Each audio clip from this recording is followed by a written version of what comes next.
بسم اللہ الرحمن الرحیم۔ السلام علیکم ورحمۃ اللہ وبرکاتہ۔ شرابی: جناب مجھے بتائیں کہ اگر میں کھجوریں کھاؤں تو آپ کو کوئی اعتراض ہے؟ عالم: بالکل کوئی اعتراض نہیں۔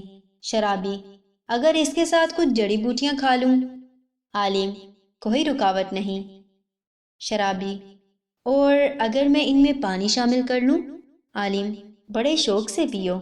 شرابی: جب یہ ساری چیزیں جائز اور حلال ہیں تو پھر آپ شراب کو کیوں حرام کہتے ہیں؟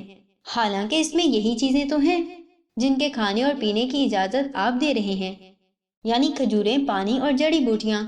عالم دین شرابی سے: اگر تمہارے اوپر پانی پھینکا جائے تو اس پر تمہیں کوئی اعتراض ہوگا؟ شرابی: ہرگز نہیں، پانی سے کیا فرق پڑتا ہے؟ عالم: اچھا، اگر اس پانی میں مٹی گھول دی جائے تو تم اس سے مر جاؤ گے۔ شرابی: جناب مٹی سے میں نے کسی کو مرتے ہوئے نہیں دیکھا۔ عالم: اگر میں مٹی اور پانی لوں اور ان کو گوندھ کر ایک اینٹ بنا لوں اور اسے خشک کر کے تمہیں دے ماروں تو کیا ایسا کرنے پر تمہیں کوئی اعتراض ہے؟ شرابی: جناب اس سے تو آپ مجھے قتل کر دیں گے۔